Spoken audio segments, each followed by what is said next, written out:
ठीक है, मैं जयपुर का रुख कर लेती हूँ। केजे भी हमारे साथ बने हुए हैं। केजे, बहुत इंपॉर्टेंट दिन कहा जाए क्योंकि आज से नामांकन शुरू हो रहा है राजस्थान में, लेकिन अभी भी तमाम दोनों ही पार्टियों की बात कर लें, बीजेपी और कांग्रेस की, अभी भी कई ऐसी सीटें हैं जिस पर उम्मीदवारों के नामों का ऐलान किया नहीं गया है। आज सीसी की मीटिंग कांग्रेस की होने वाली है, बाकी 105 बची सीटें, तो एक तरह से उनके सामने भी चुनौती है क्योंकि 105 अब ये वो हारी हुई सीटें हैं जिन पर एक्सपेरिमेंट भी कर सकती है कांग्रेस। अब क्या रणनीति अपनाएगी, किस तरह से उम्मीदवारों के नामों की घोषणा करेगी, ये देखना होगा। और दूसरी तरफ मैं समझना चाहूंगी बीजेपी की स्थिति, क्योंकि बीजेपी में अभी भी बगावती सुर थमे नहीं है और उन्हें भी अभी कम से कम 70 से 75 सीटों पर उन्हें भी उम्मीदवार घोषित करने हैं। तो ऐसे में क्या रणनीति, क्या चल रहा है राजस्थान में, जरा समझाइए।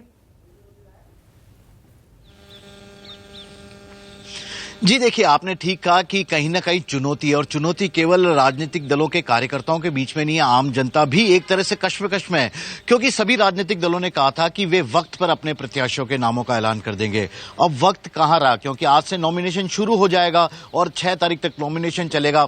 कब तो जिनका नाम घोषित होगा वो प्रत्याशी जनता के बीच जाएंगे, कब पार्टी उनके नामों का डिक्लेयर करेगी। तो इस तरह की चीजों को लेकर न केवल इन दोनों ही पार्टियां, चाहे बात कांग्रेस की जाए चाहे बीजेपी की, ये तो कंफ्यूज हैं ही, क्योंकि सबसे बड़ी बात है कि कांग्रेस ने अब तक अपने 95 उम्मीदवारों का नाम ही ऐलान किया है, 105 करने बाकी हैं।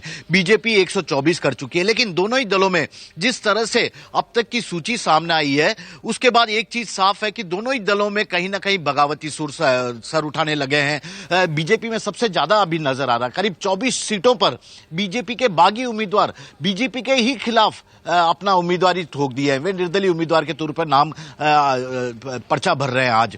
तो ऐसे में किस तरह से इन बगावत को, बीजेपी अपने ही नेताओं की बगावत को, नाराजगी को कम करेगी, इस पर सबकी निगाहें रहेगी। क्योंकि हमेशा राजस्थान का इतिहास देखा जाए तो कम से कम 10 से 15 सीट निर्दलियों के खाते में आती है, और अब तक जितने भी एक प्री पोल जो सर्वे आए हैं उसमें भी यही कहा है कि निर्दलियों की भूमिका को फिर से नकारा नहीं जा सकता, अच्छी खासी सीट ला सकते हैं वे राजस्थान में।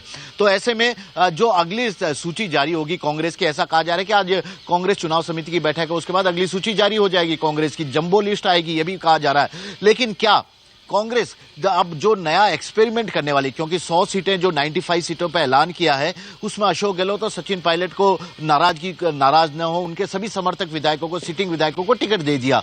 लेकिन अभी उन नए लोगों का क्या है जिनके बारे में कांग्रेस कह रही थी कि नए चेहरे को मौका दिया जाएगा, जो राहुल गांधी की भारत जोड़ो यात्रा में थे, क्या उन्हें भी टिकट देंगी? यदि देंगे तो जो नेता काम कर रहे हैं तो खींचतान जबरदस्त सामने आएगी अगले 100 सीटों में कांग्रेस की तरफ से। और बीजेपी के लिए भी कश्मकश यही है कि उसके तमाम बड़े नेताओं को साथ लेकर चलना, उन्हें खुश करना, उनके समर्थकों को फिर से टिकट देना।